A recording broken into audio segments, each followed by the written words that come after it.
Hi மக்களே, இன்றைக்கி பூஜைக்கு என்ன சாப்பாடுன்னு பார்த்துடலாமா?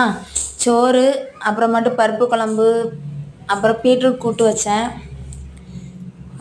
பீட்ரூட் கூட்டு, அப்புறமேட்டு அப்பளம் பொரிச்சிருந்தேன். இவ்வளோதான் பூஜைக்கு மதியம் அன்னைக்கு சாப்பாடு. எனக்கு எப்பவும் போல தான் மக்களே. கஞ்சி எடுத்து வச்சேன்.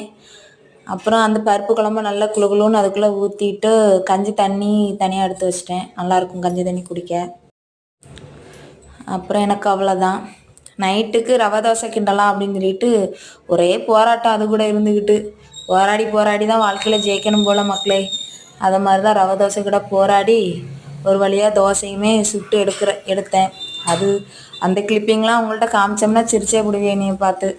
அவ்வளோ போராட்டம் போராடி ஃபைனலாக ரவை தோசையும் நல்லா வந்துச்சு. அதுக்கு காம்பினேஷனாக நல்லா காரசாரமாக தக்காளி சட்னி வச்சுருந்தேன். சூப்பராக இருந்துச்சு மக்களே. நீங்களும் ட்ரை பண்ணி பாருங்கள்.